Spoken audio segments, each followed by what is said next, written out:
TDP అధినేత చంద్రబాబుతో కలిసి విజయవాడలో కేంద్ర ఎన్నికల సంఘం సమావేశానికి హాజరైన జనసేనాని పవన్ కళ్యాణ్ ఆ భేటీ ముగిశాక మీడియాతో మాట్లాడారు. ఏపీలో ఎన్నికలు పూర్తి ప్రజాస్వామ్యబద్ధంగా జరగాలన్న ఉద్దేశంతోనే కేంద్ర ఎన్నికల సంఘం ఇవాళ విజయవాడ వచ్చి సమావేశం ఏర్పాటు చేసిందని పవన్ వెల్లడించారు. చంద్రబాబు 3 సార్లు ముఖ్యమంత్రిగా చేసి విపక్ష నేతగా ఉన్నారు. ఆయన తన సుదీర్ఘ అనుభవంలో తాను ముఖ్యమంత్రిగా ఉన్న సమయంలో ఎన్నికలు ఎలా జరిగాయో సీఈసీకి చక్కగా వివరించారు. పారదర్శకంగా ఎన్నికలు జరగడానికి ఆయన శాయశక్తులు ఎలా కృషి చేశారో చెప్పారు. అందరికీ నమస్కారాలు. ఈరోజు నేను అదేవిధంగా జనసేన అధినేత పవన్ కళ్యాణ్ గారు కలిసి ఎలక్షన్ కమిషన్ కలిసాం. అన్ని విషయాలు కూడా చాలా స్పష్టంగా వారికి ఎక్స్ప్లెయిన్ చేశాం. నా సుదీర్ఘ రాజకీయ చరిత్రలో కానీ పవన్ కళ్యాణ్ గారు కూడా రాజకీయాల్లోకి రావడమే కాకుండా రాజకీయాలను వాచ్ చేస్తూ ఉండడం కానీ ఇవన్నీ చూసిన తర్వాత ఎప్పుడూ జరగనటువంటి అరాచకాలు జరుగుతున్నాయి. ప్రజాస్వామ్యాన్ని అపహాస్యం చేసే పరిస్థితికి వస్తున్నారు.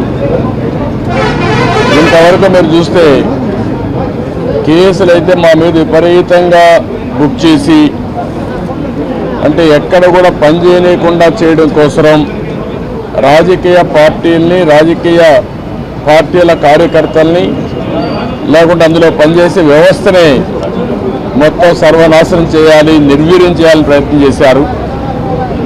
ఇప్పుడు ప్రజల్లో ఉండే తిరుగుబాటు చూసిన తర్వాత హోల్సేల్గా ఓటర్స్ అందరినీ మార్చేయడం, దొంగ ఓట్లు వేసుకోవడం ఇలాంటివి చేస్తే తప్ప సాధ్యం కాదని కన్క్లూజన్కి వచ్చారు. ఈరోజు ఒక ఎగ్జాంపుల్ ఇచ్చాం. ఒక్క చంద్రగిరిలో ఫామ్ 6 కింద 1,15,000 ఓట్లు ఇచ్చారు.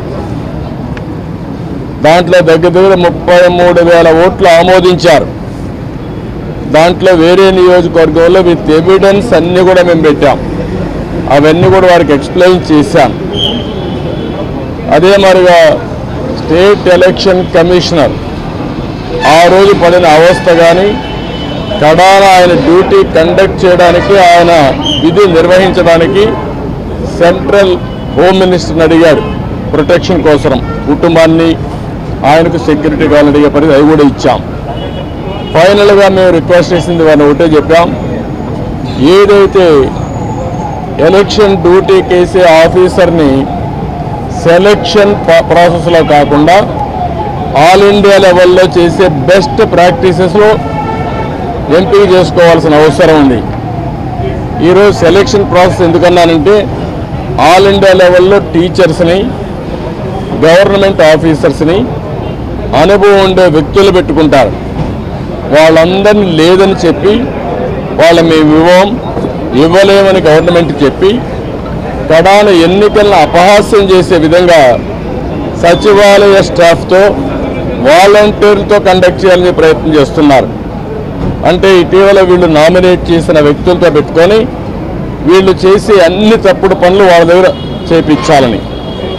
అదే సమయంలో మీరు చూస్తే విఎల్ఓలుగా అంటే బూత్ లెవెల్ ఆఫీసర్స్ ఒకప్పుడు టీచర్లు చేసేవాళ్ళు, ఆఫీసర్లు చేసేవాళ్ళు. ఎక్కడ కూడా ఒక్క మిస్టేక్ కూడా ఉండేది కాదు.